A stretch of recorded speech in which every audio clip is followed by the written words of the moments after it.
మీ business ఏదైనా మీ ఊర్లో promotion చేయాలంటే అది సుమన్ టీవీతోనే సాధ్యం. ఇప్పుడే సంప్రదించండి. Hi hello welcome to Suman TV. నేను మీ అమర్నాథ్. ప్రెసెంట్ మనం విశాఖపట్నం భీమిలి నియోజకవర్గంలో అయితే ఉన్నాము. సో ఈ రోజు మన ముందున్న guest doctor Neelima MBBS MD, public health specialist, అలానే న్యూట్రిషన్ కోచ్ కూడా. సో అందరికీ హెల్త్ పరంగా చాలా సందేహాలు ఉంటాయి.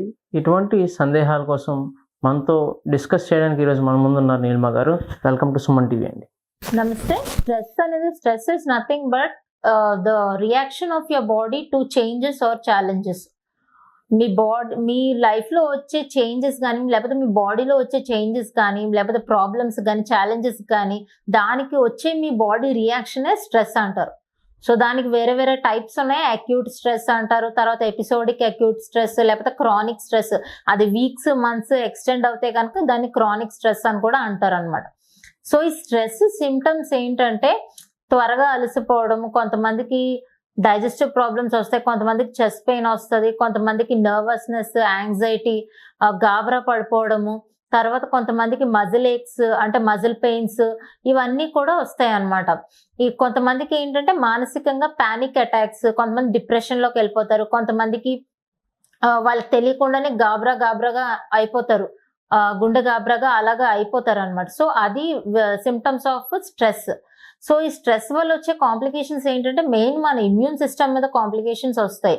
సో ఎగ్జాంపుల్ ఏంటంటే కొన్ని డిసీజెస్, ఆర్థరైటిస్ కానివ్వండి, సోరియాసిస్ కానివ్వండి, తర్వాత మీ గుండె చప్పుడు మీకే వినిపించడము, తర్వాత హై బీపీ, తర్వాత ఫీమేల్స్ లో అయితే PCOS కానీ, తర్వాత వేరే వేరే ఇన్ఫెక్షన్స్ కానీ, లేకపోతే PCOS తో పాటు అది ఇంకా స్ట్రెస్ కానీ ఇంకా ఎక్కువైతే కనుక ఇన్ఫర్టిలిటీ కూడా వచ్చే ఛాన్సెస్ అయితే మాత్రం ఉన్నాయి.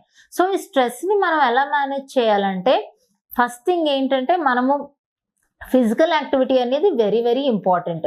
రోజుకి at least 30 minutes or 20 minutes simple walking చేసినా సరిపోతుంది. సో నెక్స్ట్ ఇంకొకటి ఏంటంటే మీరు తింటున్న డైట్ అనేది మీ కంట్రోల్లో ఉండాలన్నమాట. సో మీరు స్ట్రెస్ ఫీల్ అవుతున్నామని చెప్పి మీరు ఆల్కహాల్ కానీ, తర్వాత కెఫీన్ కానీ, అవి స్ట్రెస్ని కోపప్ చేయడానికి ఒక కోపింగ్ స్ట్రాటజీ లాగా మాత్రం అసలు వాడకూడదు.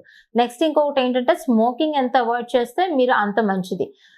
ఈ స్ట్రెస్ని కోపప్ చేయడానికి మీకు గుడ్ సోషల్ నెట్వర్క్ అనేది మీరు డెవలప్ చేసుకోవాలి. వెదర్ ఫ్యామిలీ మెంబర్స్, మీ ఇంట్లో కానీ ఫ్యామిలీ మెంబర్స్ కానీ, నైబర్స్ కానీ, ఫ్రెండ్స్ కానీ, ఒక గుడ్ సపోర్ట్ నెట్వర్క్ అనేది మీరు డెవలప్ చేసుకోవాలి.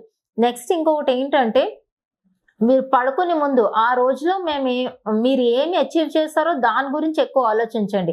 మీరు అచీవ్ చేయలేని దాని గురించి మీరు ఎక్కువ ఆలోచించకూడదు. ఎందుకంటే కొన్ని థింగ్స్ అవుట్ ఆఫ్ కంట్రోల్ ఉంటాయి. అవుట్ ఆఫ్ కంట్రోల్లో ఉన్న థింగ్స్, అవుట్ ఆఫ్ యువర్ కంట్రోల్లో ఉన్న థింగ్స్ని మీరు ఏం చేయలేరు. మీరేం చేయగలరో దాని గురించి మాత్రమే ఆలోచించండి. నెక్స్ట్ ఇంకొకటి ఏంటంటే మీరు ఎక్కువ కమ్యూనిటీ వర్క్స్, ఈ స్ట్రెస్ ఎక్కువ అవుతున్న వాళ్ళలో ఏంటంటే కమ్యూనిటీ వాలంటీర్స్, కమ్యూనిటీ వర్క్స్ ఉంటాయి కదా, ఆ వర్క్స్లో మీరు ఇన్వాల్వ్ అయితే స్ట్రెస్ని చాలా వరకు మీరు తగ్గించవచ్చు. నెక్స్ట్ ఇంకొకటి ఏంటంటే మీరు ఆహార పద్ధతుల్లోని మీరు మార్పులు చేసుకోవాలన్నమాట. ఆహార పద్ధతిలో సపోజ్ ఫర్ ఎగ్జాంపుల్ స్ట్రెస్ ఎక్కువ ఉందని చెప్పి ఫాస్ట్ ఫుడ్స్ తినేయడము, తర్వాత అన్హెల్దీ ఫుడ్స్ తినేయడం అనేది మీరు తగ్గించుకోవాలి. ఎందుకంటే దానివల్ల మీకు ఒబేసిటీ వస్తుంది. ఒబేసిటీ వల్ల మీకు ఇంకా స్ట్రెస్ ఎక్కువ అవుతుంది. మీ బాడీ ఇమేజ్కి సంబంధించిన స్ట్రెస్ అనేది చాలా ఎక్కువ అవుతుంది అనమాట. సో నెక్స్ట్ ఇంకొకటి ఏంటంటే మీరు ఇవన్నీ చేసినప్పుడు కూడా తగ్గకపోతే మీరు ఇంకేం చేయొచ్చు అంటే relaxation exercises, for example muscle relaxation exercises చేయొచ్చు. సో మీరు అలాగా ఈ స్ట్రెస్ అనేది నివారించవచ్చు అనమాట. ఇవన్నీ చేసినా కూడా మీ స్లీప్ టైమింగ్స్ కూడా మీరు మార్చుకోవాలి. ఎవరైతే తక్కువసేపు పడుకుంటారో వాళ్ళు స్ట్రెస్కి చాలా ఈజీగా గురవుతారు అనమాట. So right exercise, right nutrition, right amount of sleep very very important to relieve you of stress. So ఇవన్నీ కూడా చేసినా కూడా తగ్గకపోతే అప్పుడు మీరు మీ హెల్త్ కేర్ ప్రొఫెషనల్ని కన్సల్ట్ అవ్వి వాళ్ళ అడ్వైస్ అయితే తీసుకోండి. అప్పుడు మెడికేషన్స్ అవసరం ఉంటుంది. సో ఇనిషియల్ స్టేజెస్లో ఈ టిప్స్ ఫాలో అయితే కనుక మీకు సరిపోతుంది.